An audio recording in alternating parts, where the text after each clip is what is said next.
Hello there. Welcome to the Saraway channel wherever you are in the world, and so much love to each and every one of you. How are you doing?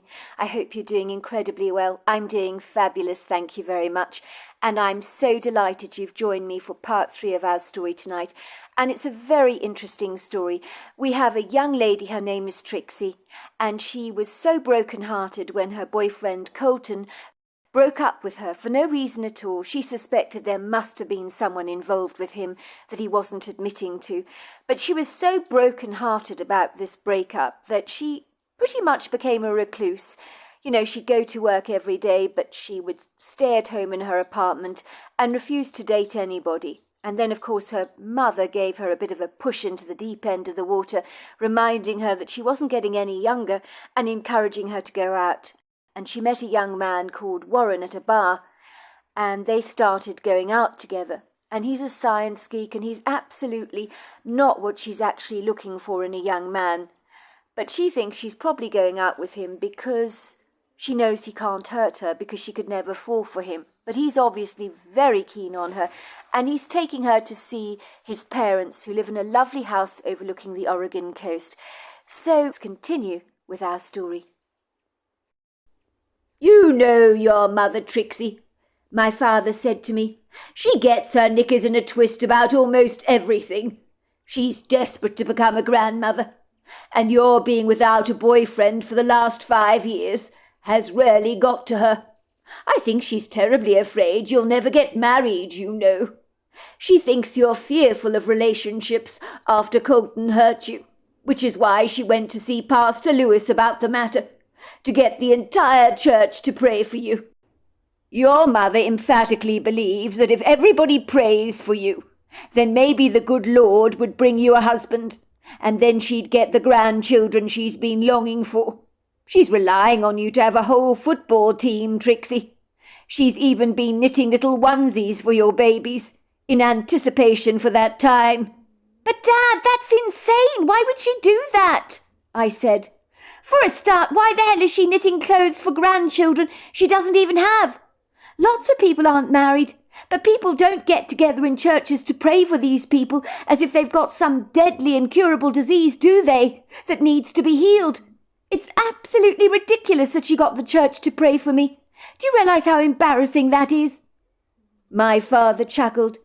"You know your mother," my father chuckled. "She thinks not being married is a deadly disease. So that's why she got the church to pray for you.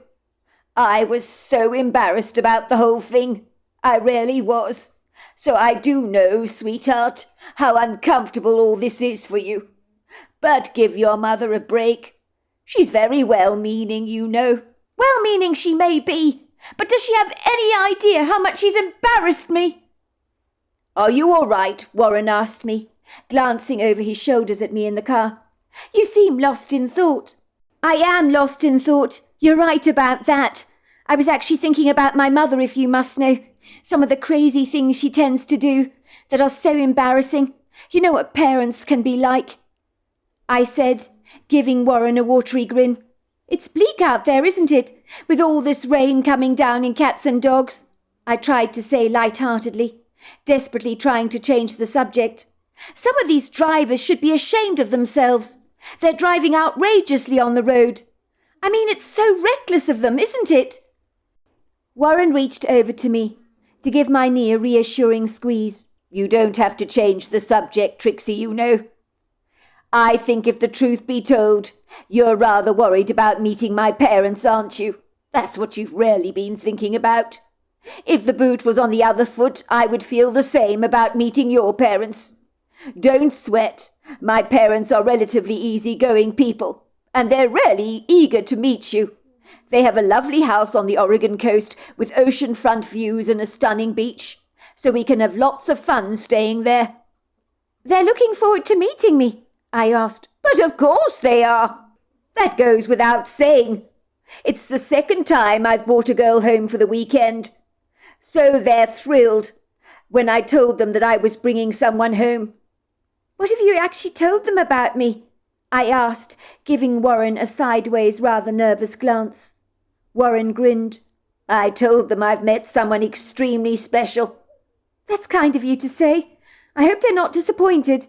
I haven't actually returned the favour, I'm afraid. My parents know nothing about you." "Should I be offended by that?" asked Warren, raising a questioning brow. "Absolutely not.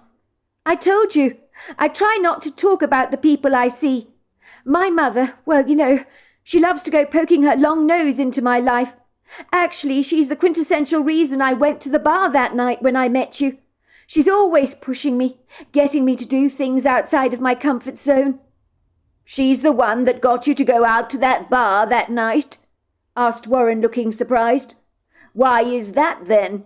"Well, she was telling me I kept myself contained in my apartment all the time, and that I needed to get out and to let my hair down, if you know what I mean." "Well, then I guess I owe your mother a big thank you. We might never have met otherwise. What a stroke of good fortune that we did meet. The stars must have been aligned so perfectly in the sky. I might never have met you otherwise. What a horrible thought." I ignored Warren's kind comments and began to wrestle with the radio station in the car to find a good music channel to listen to.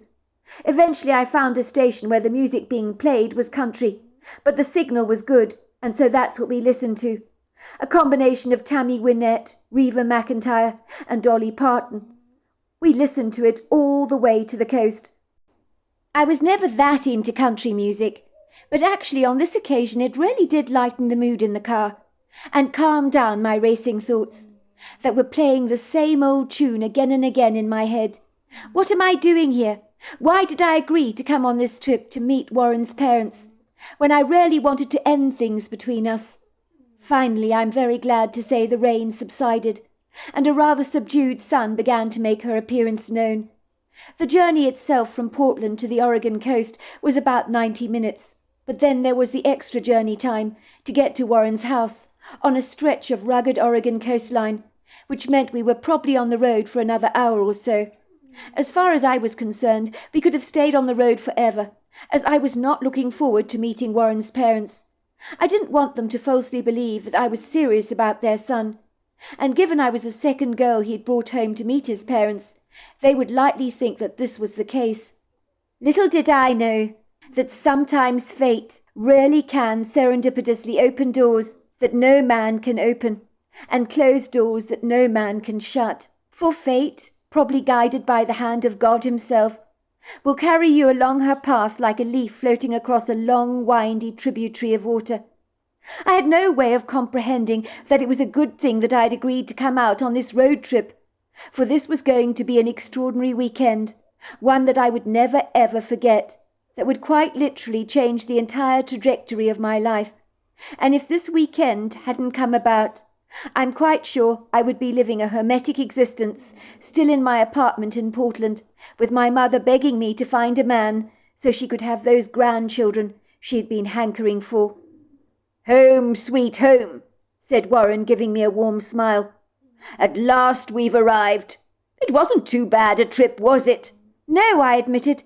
"It wasn't a bad trip, but driving through that rain, well, that was a bit dodgy. Some of those drivers gave me the bejesus, they scared me so much." I was glad the journey was over, as I was beginning to get cramp in my left leg, even after a short journey. Warren's family house was called Seaview Heights, and was located in a prepossessing neighbourhood, where the houses stood on a mountainous elevation that overlooked a long stretch of coastline. Warren's family home was on the end of a cul-de-sac on the street, where one side of his family house was fringed by a heavily wooded area. Warren told me if you walked through those woods, you could quite literally take a shortcut to some lovely private beaches. The house that Warren's parents lived in was a double-story house, like something you might pick up out of a catalogue. It was pretty standard but attractive enough, and was painted a very soft, flattering shade of turquoise blue. It had large, oversized windows overlooking the beach, and a big wraparound porch. There were balconies on the higher elevations of the house, overlooking the coastline. I could observe that the views from the street onto the beach below the rocky incline were nothing short of spectacular. I could imagine how lovely it would be to live in a place like this. When we arrived at the house, a very mousy-looking woman stood in the doorway. She looked nervously towards us, She was petite and was wearing a knitted jersey dress with a small girl buckled belt around her middle. There were boots on her small feet. Moments later, a man with a confident assertiveness, like a very demonstrative basset hound, came dashing over towards us. He was extremely well built, with a large stomach that spilled over his chinos. This, I assumed, was Warren's larger-than-life father. Warren's father was all smiles when he greeted me. I couldn't help but warm to the man at once. He was such a likeable, jolly character, who I suspected had a great sense of humour, judging by the twinkle in his brown bird-like eyes. When Warren had parked the car, his father chivalrously opened my door and greeted me with a firm, very friendly handshake. "You must be Trixie, although I'm afraid my wife is going to insist on calling you Beatrice. I hope you don't mind that. I'm afraid she's got a thing about shortening people's names. It's so good to finally meet you, love. I've heard all about you from Warren. Please do come in. How was your trip, by the way?" "It was very good. Well, in the beginning it was raining really badly. The roads were slippery, and there were some treacherous cars on the road, along with a couple of accidents caused by reckless drivers. But at least we got here in the end." "Good, I'm glad to see that. I'm afraid it was also coming down in sheets here all morning. There was a fierce northerly wind along the coast, but it's calmed down significantly. To tell you the truth, I was rather worried the two of you would be stuck indoors all weekend, with the weather being so formidable. But it seems to have changed, and at least the sun has come out. Follow me, Trixie dear. I'd like you to meet my lovely wife." Warren's mother was a shrinking violet compared to his gregarious father. She barely uttered a word to me, beyond, "It's very good to finally meet you, Beatrice." "It's lovely to meet you too," I said shyly, not knowing what else to say to Warren's mother, so I stared at her blankly and just smiled. I will say she did look genuinely pleased to see me, as if she was deliriously happy that Warren had brought a girl home, which I suspect she was. Warren's parents were warmly welcoming towards me, and made me feel right at home.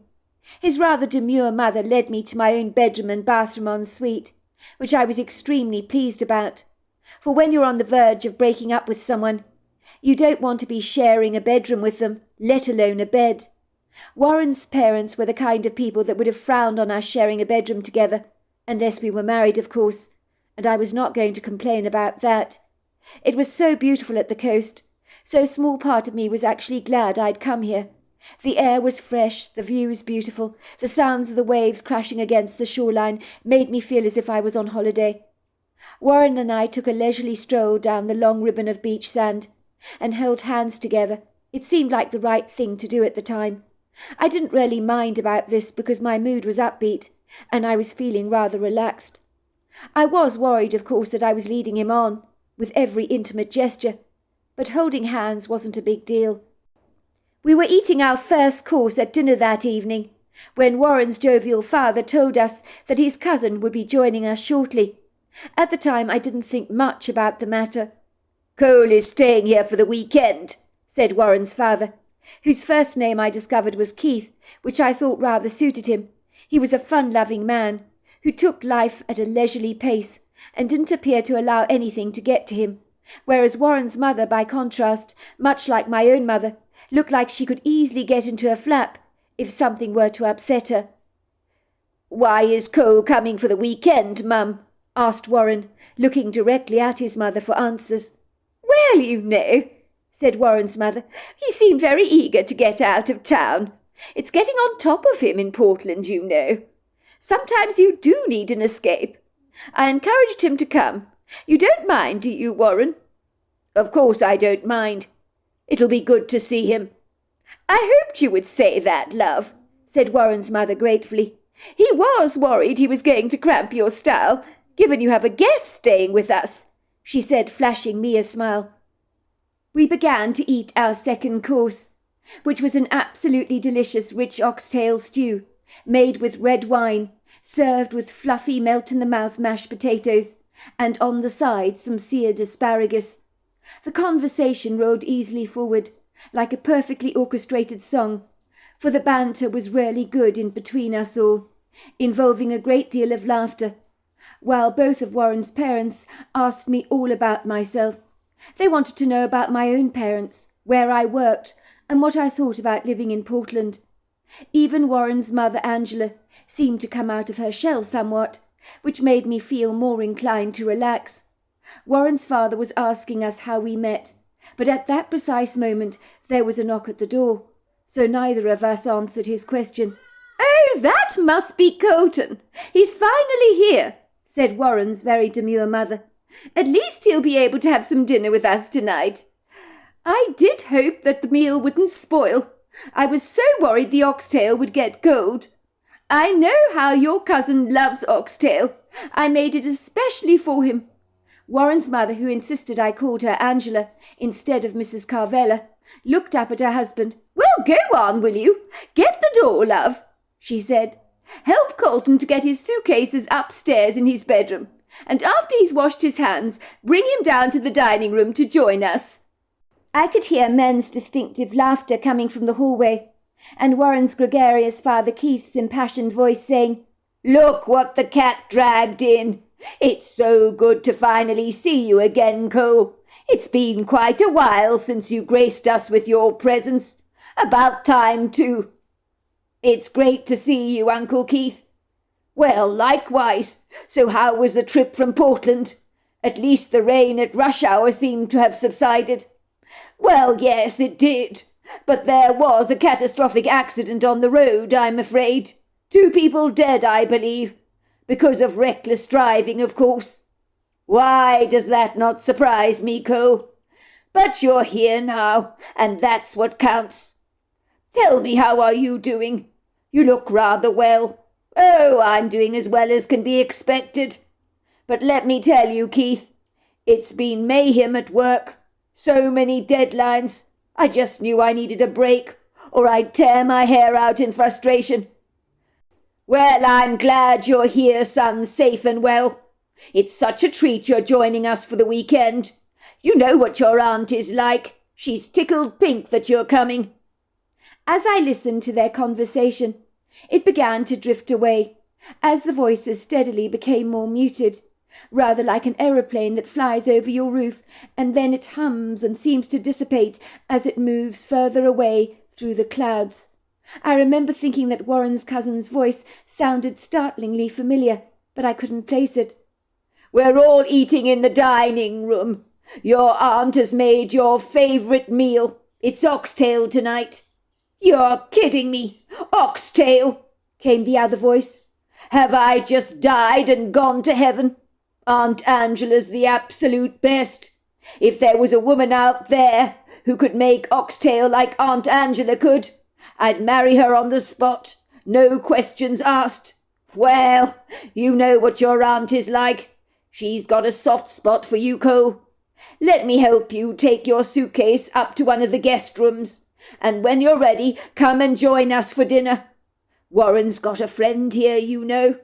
"So I heard," came the voice. The mumble of voices steadily ebbed away, but there was very distinctive male laughter that was still clearly heard, along with the sounds of 2 sets of feet dashing up the staircase very fast. Moments later, Warren's father Keith appeared in the doorway, with a big grin on his face. "Warren's had a long trip. There was a catastrophic accident on the highway, I'm afraid. 2 people killed, would you believe it? But I can't say I'm surprised by that.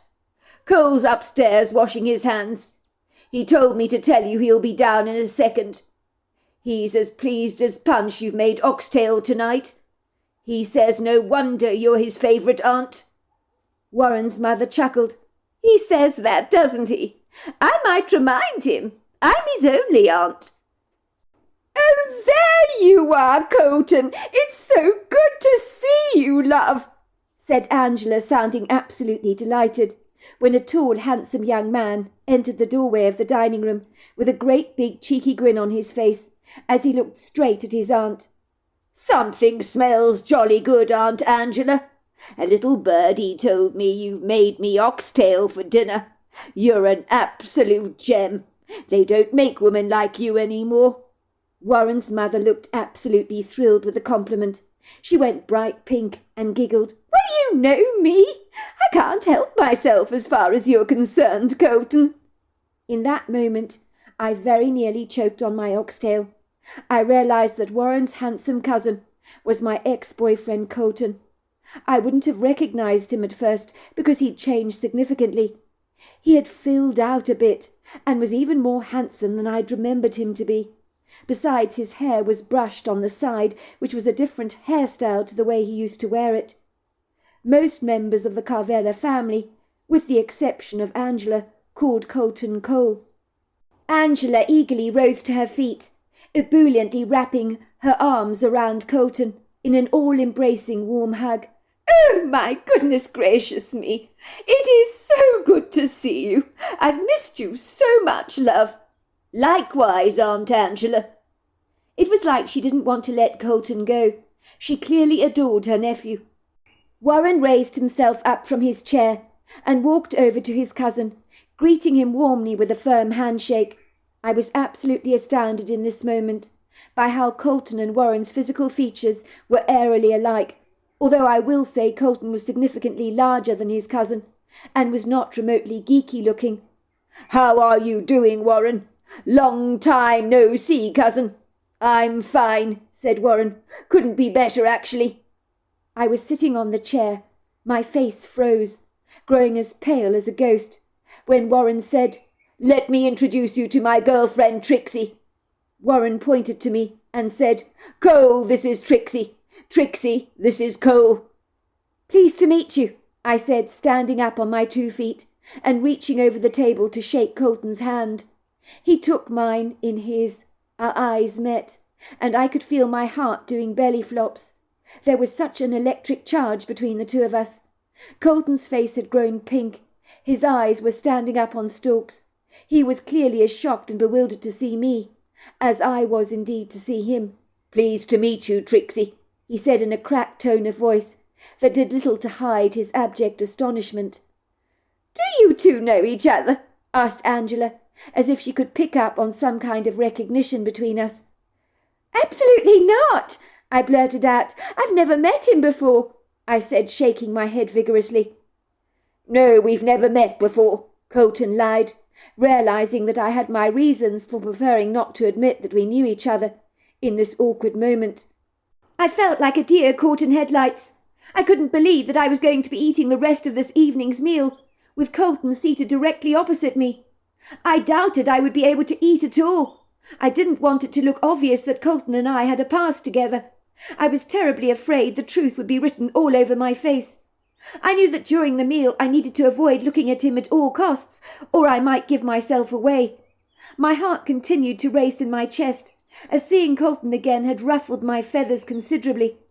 I felt almost like a chicken in the coop who had unfortunately been feathers away from being eaten by a fox. I don't think Warren's mother was fooled at all. She kept giving Colton and I curious glances, as if she'd picked up what was going on. That woman was extremely shrewd. Not much could get past her beady eyes. I knew she knew something was up between the two of us. I had not been able to get Colton out of my head for 5 years, and just when I was trying to break free from the past, here he was back again on the scene, to haunt my life all over again. This just could not be happening to me. What were the chances of Warren and Colton being related? But of course, I thought, they had such similar baby faces, cute dimples and hooded eyes. Their physical characteristics were uncannily similar, and that was one of the reasons that I'd been attracted to Warren in the first place, because even though he was a nerd, there was no doubt that physically he and his cousin looked astonishingly alike, and seeing them together around the table, they could so easily have been brothers. Colton's account. Life had not been easy for me. On the day I had to call it quits with my girlfriend of 5 years called Trixie. She'd been the quintessential love of my life, the woman I intended to marry, to spend the rest of my life with. But it wasn't to be. For something had come along in my life like a cat among the pigeons to cause everything to fall apart, in ways I never saw coming. And the cat in this case was a very conniving woman called Dahlia. When you make a mistake in your life, one way or another you have to take responsibility for it, don't you? If the fox got into the chicken coop and killed all the chickens because you left the door wide open, then you're entirely to blame because you allowed this to happen. My father would call it manning up, facing up to your responsibilities, so to speak. I'm what you might describe as a boringly loyal guy who would never dream of cheating on a girlfriend of mine, especially not Trixie. But sadly, even with one's best intentions, things in life can sometimes cause you to slide down a precarious, slippery slope. Ostensibly at my best friend Rod Lowe's bachelor party, that was held at a rather elegant venue an hour outside of Portland, things were to get completely out of hand, and as a consequence I got wasted, to such an extent that I'm afraid to say my inhibitions must have been incautiously thrown to the wayside, which was something I deeply regretted. How I allowed this to happen, God only knows. I have always been reliably self-controlled, but on this particular occasion, for reasons I cannot explain, I fell apart, like a badly made wallet from China, that can't be trusted to last 2 minutes in your pocket. Never mind keeping your loose change safe. I've never been a heavy drinker, but to get into the mood on this occasion, I obviously drank too much. One thing had led to another, and the following morning I woke up in my hotel room to find I was lying in bed with a strange woman. I cannot describe to you the absolute horror I felt when I realized that I was sharing my bed with a complete stranger, and I had no memory of her or even the events from the night before. I remember thinking to myself, who the hell is she? And more to the point, what the hell have I done? I could see an intimidating, rather treacherous trail of her lacy undergarments lying conspicuously across the thick, luxurious pile rug of the hotel carpet, leading directly to the bed, leaving me in no uncertain doubt that something untoward had happened between the two of us. You've got to be kidding me. Why is it that I can't remember a damn thing, I thought? I was to discover to my abject shame that I was naked. So a very obvious story of infidelity that I didn't want to entertain was playing out in my mind. There were my clothes that were also strewn all over the place, on the floor and across the chair. There were towels from the bathroom lying in puddled heaps. What the hell had I got up to during the night, I wondered? For I would never have willingly stooped this low as to cheat on my girlfriend Trixie. But there was no doubt in my mind that that is exactly what had transpired, because a picture can paint 1,000 words.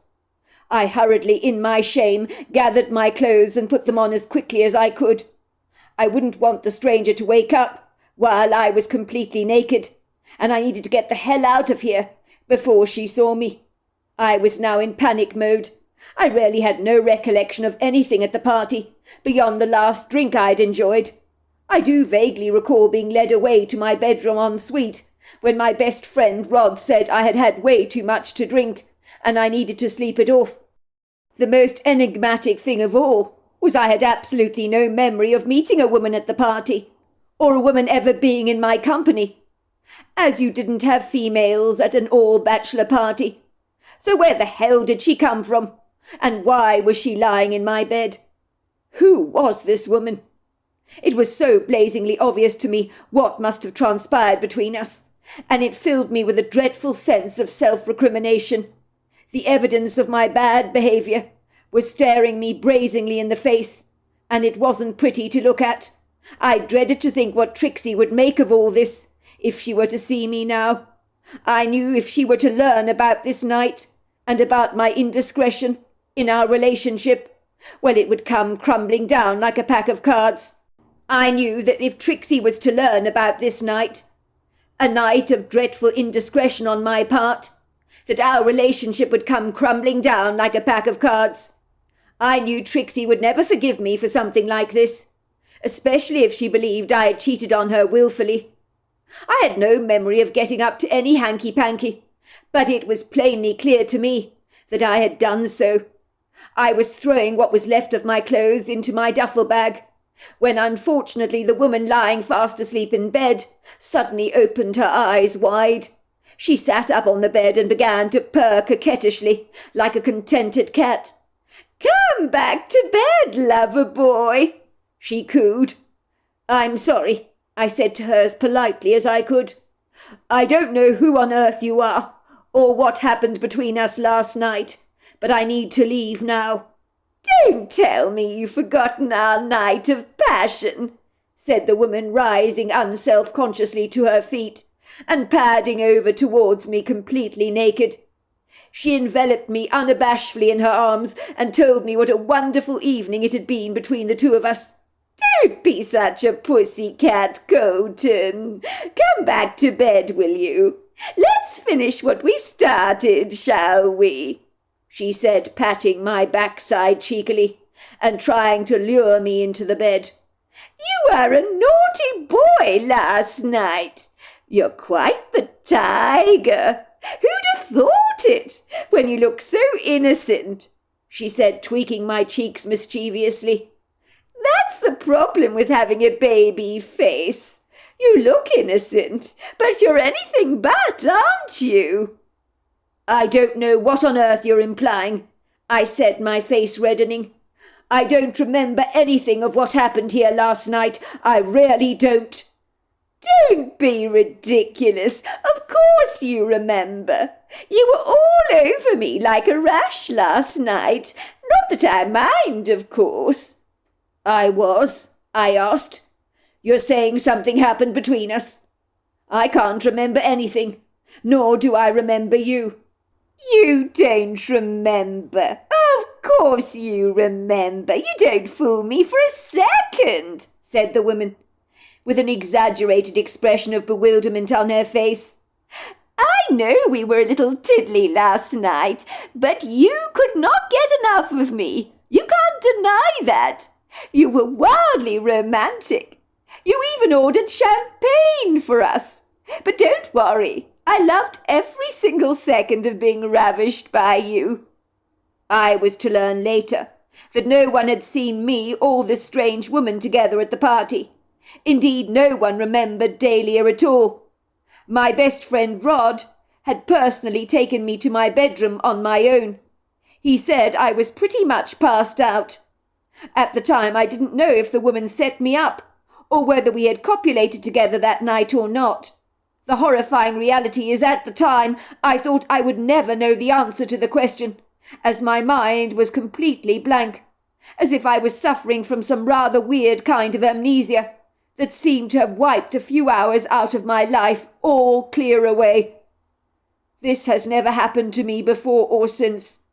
I even wondered if my drink had been spiked, but I told myself such thoughts were absolutely ridiculous.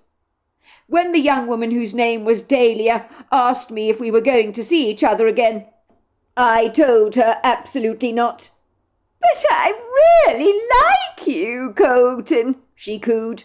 "Last night was absolutely amazing." "I'm sorry if I led you on, Dahlia. What happened between us was a dreadful mistake. It wouldn't have happened if I wasn't so drunk. I am in love with my girlfriend Trixie. I didn't want to tell her what I was really secretly thinking, and that was how the hell did I end up in the sack with the likes of you. I know it's an awful thing to say about another woman, but in my opinion Dahlia was not attractive. She had done way too much work on her face, and probably at great expense. If she had any natural beauty, it had long since been confiscated from the work she'd done on herself, and she was so young she didn't need all those procedures. She had those artificial looks, as if she spent her life getting pumped up with Botox and fillers, as not even her forehead seemed to be able to move on its own accord when she talked. She unabashedly dressed in front of me, wearing a short leopard print dress that hugged her figure like a tight corset, and left little to the imagination. She was obviously the kind of woman that wise, discerning men would flee from if they had any common sense at all, for she would easily seduce you and suck you dry like a female praying mantis, and in her company I wanted to get the hell out of that hotel room and never lay eyes on that woman again, if I could possibly help it. "Is that all you can say, Colton? That you're sorry? You're sorry?" she said, pointing an accusatory finger at me. Men like you make me absolutely sick. Last night you made it clear you wanted me. And now you're just going to spit me out like a pip on the sidewalk. Is that right? I don't appreciate being used like this. I'm not a floozy, you know. I'm sure you're not a floozy. But what happened between us was a grievous mistake, and I'm sorry. Life continued as normal for me. I tried to put Dahlia out of my mind, choosing wisely not to say anything to Trixie about Rod's bachelor party. I know this was dishonest of me, but I couldn't tell her about something that could potentially destroy our relationship and tear us wide apart. One day Dahlia arrived at my doorstep. I had no idea how she even found my address, but she seemed to know all the details of my life, as if she'd made a personal life study of me, which was profoundly odd, I could not help but think. On seeing her, I could not help but notice her stomach was exceedingly large. It was obvious to me she was heavily pregnant. She was proclaiming adamantly that the baby she was expecting was mine. When I did the calculations, I realized to my horror there was a grim possibility that I could indeed be the father of her child. My worst, most dreadful fears were being confirmed. I didn't know what the hell to do about this mess I was embroiled in.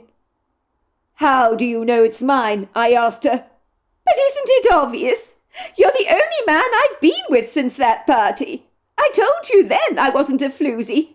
I don't make a habit of going to bed with men, you know.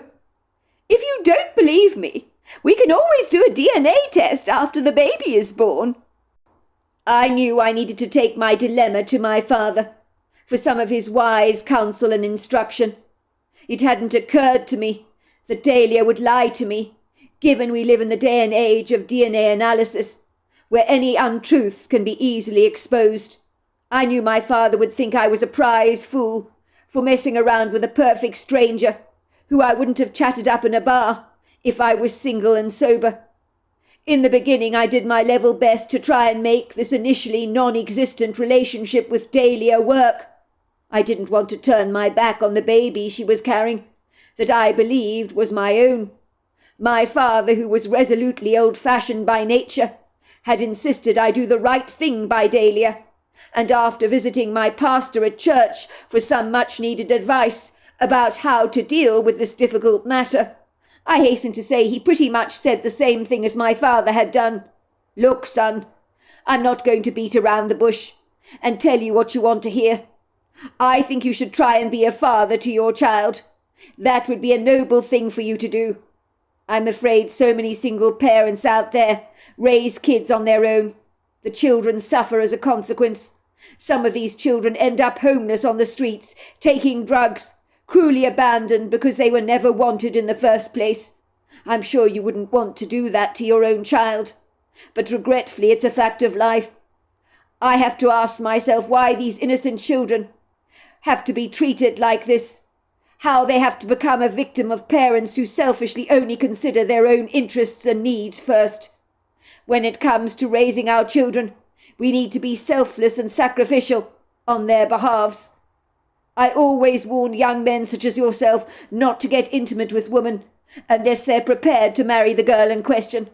But so many fail to listen to my sagacious advice, and they end up regretting their impulsiveness. But of course, Pastor, I regret what happened between me and Dahlia. If I could take it back, I would.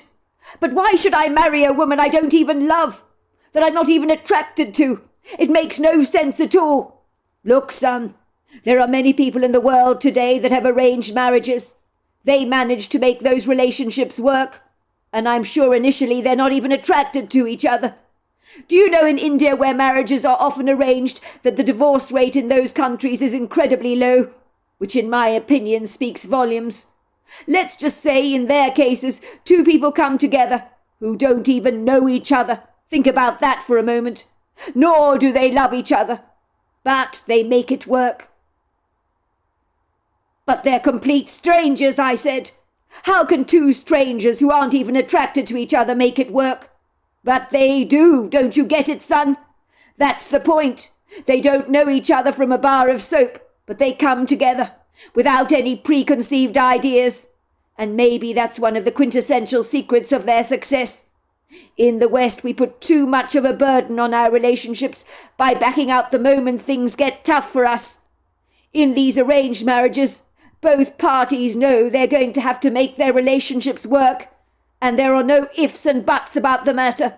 And guess what?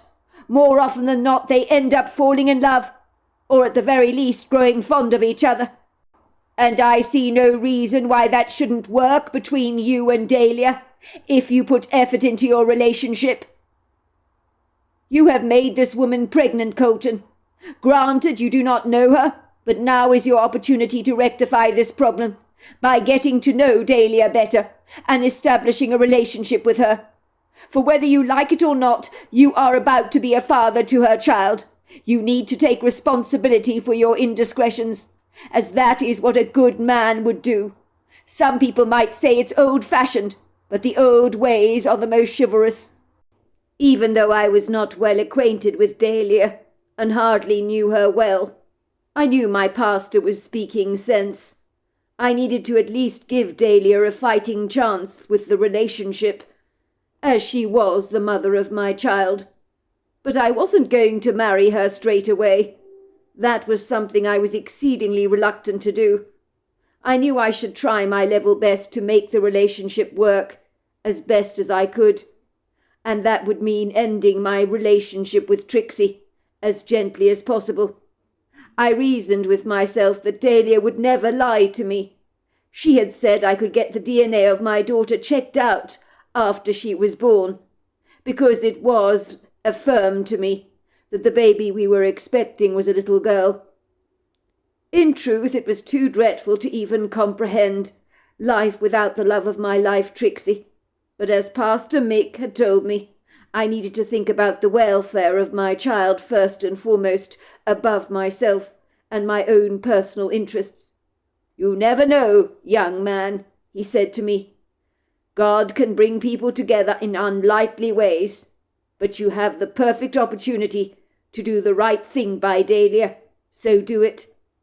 My mother, who really loved my girlfriend Trixie, and could see how cold, hard-hearted and aloof Dahlia was as a person, was not remotely happy about the pickle in which I found myself entrenched. She impassionately felt that both my father and Pastor Mick were being completely unreasonable on the advice that they were giving me. "We're not living in the 1800s, for goodness sake," she retorted. "Why are you and Pastor Mick being so old-fashioned about all this?" she said to my father scoldingly. "You're stuck in a time warp, for goodness sake. Nobody in this day and age thinks like you or Pastor Mick, for that matter. I've seen some sad advice being doled out in my time, but this advice of yours takes the absolute biscuit, and I don't say that lightly, I might add. Can you not see what a travesty this whole mess is? You're practically encouraging our son to marry someone he doesn't even remotely like. Who on earth does a thing like that? It's nonsensical. These days, relationships easily fall apart, even when people love each other at the best of times. What hope is there if Colton doesn't even like Dahlia all that much? Now, personally, I can't blame him for that. The woman is absolutely awful, so self-centered, wretchedly selfish, and very self-absorbed. I've never seen anything like it in all my life. I'm sorry, but she has no redeeming qualities, and I don't look forward to her being my daughter-in-law. She's like the Ice Queen in Narnia, in the story of the Lion, the Witch, and the Wardrobe, who clearly thinks she's very, very sexy when she's anything but. I believe she's deliberately got pregnant so that Colton would marry her. She's very manipulative like that. It's clear to see. That does not matter at all, said my father. Even if Dahlia has manipulated Colton, she won't be the first woman to do this, nor the last. I'm afraid Colton has made her pregnant, so he should do the right thing by her. And in the end, I hope they'll get married. He has made his bed. He needs to lie on it. That's what he should do. He has a child he should consider. This is not about him anymore. Don't you want your grandchild to be raised in a stable, secure, loving environment with two parents that love her? But of course I do. But I'm not certain that Dahlia is going to be much of a mother to that woman. Goodness gracious, is her name Dahlia or Dahlia? I really don't know. I know nothing about this woman. But I do know one thing. She's completely obsessed with herself. That is clear to see. Do you know when she was in this house the other day, having dinner with us, she must have looked at herself in the mirror over 20 times. I've never seen anything like it. Her vanity knows no bounds, and she's got nothing to be vain about whatsoever. Now you're being unreasonably unkind, love. I may remind you, Dahlia may be your future daughter-in-law, so don't pick fault with her. I'm sure underneath all the layers she's not a bad woman. You just need to get to know her a little better. And besides, there's no crime in being a little vain.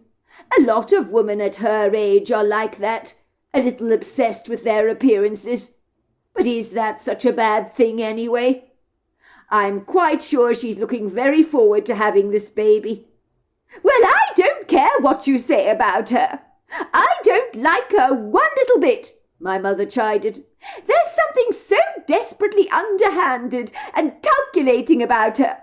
And personally, I'm surprised you're not more discerning, and that you can't see it.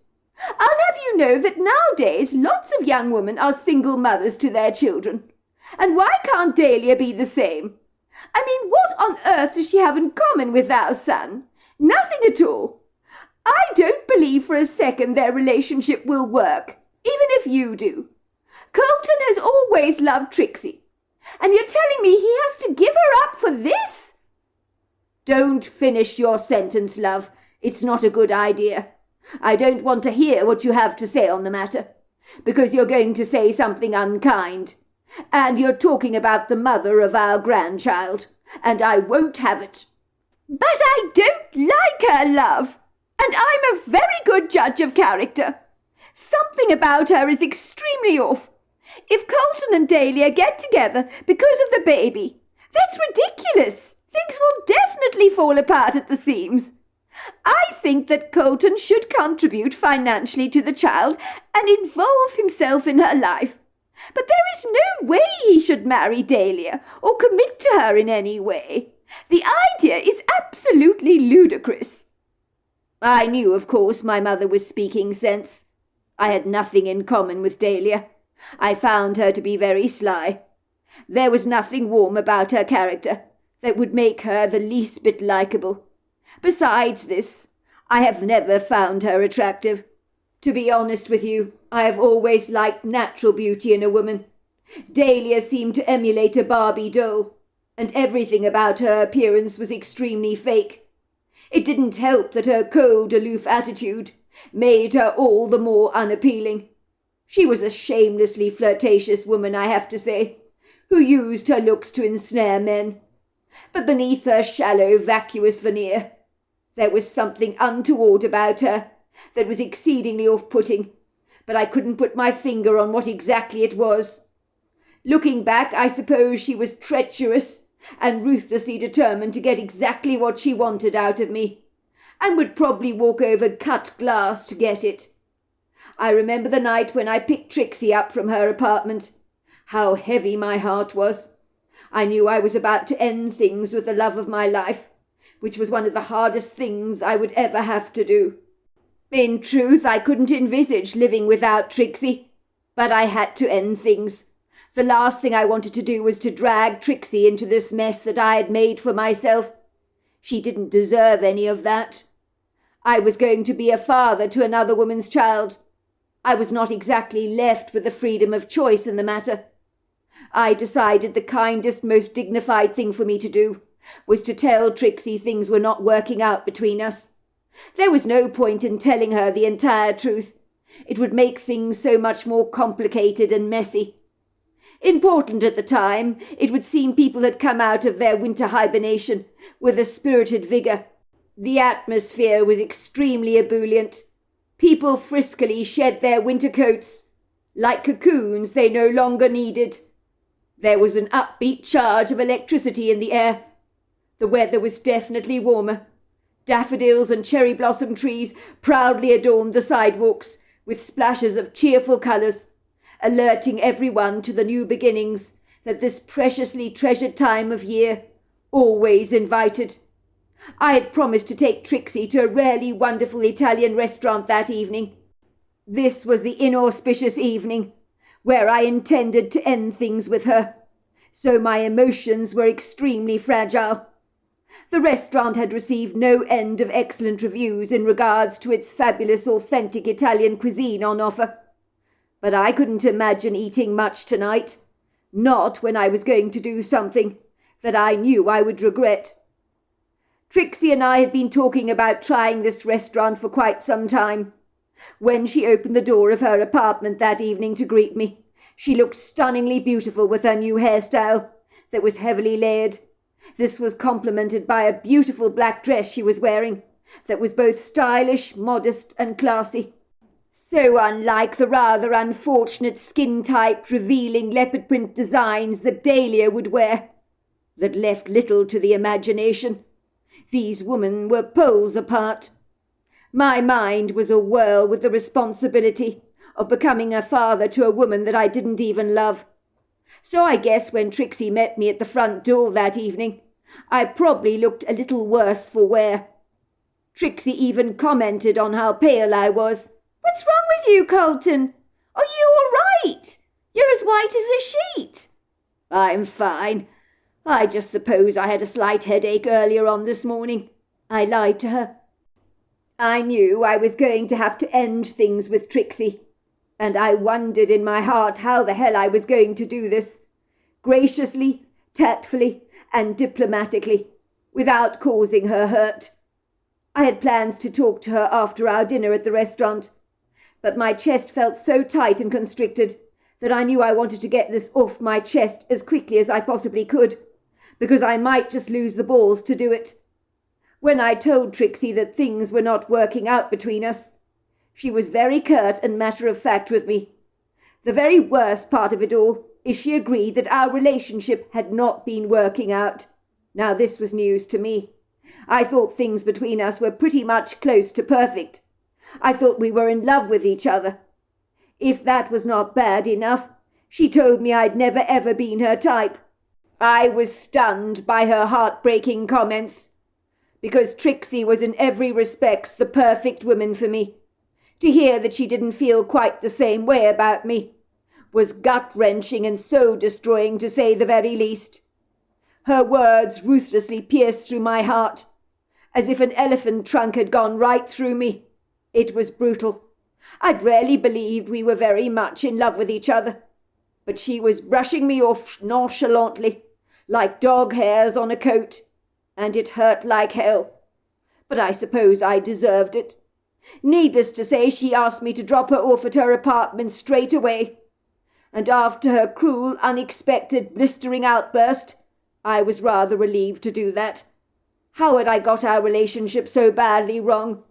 How could I have falsely believed this woman was my soulmate, when all the time she didn't even think I was her type?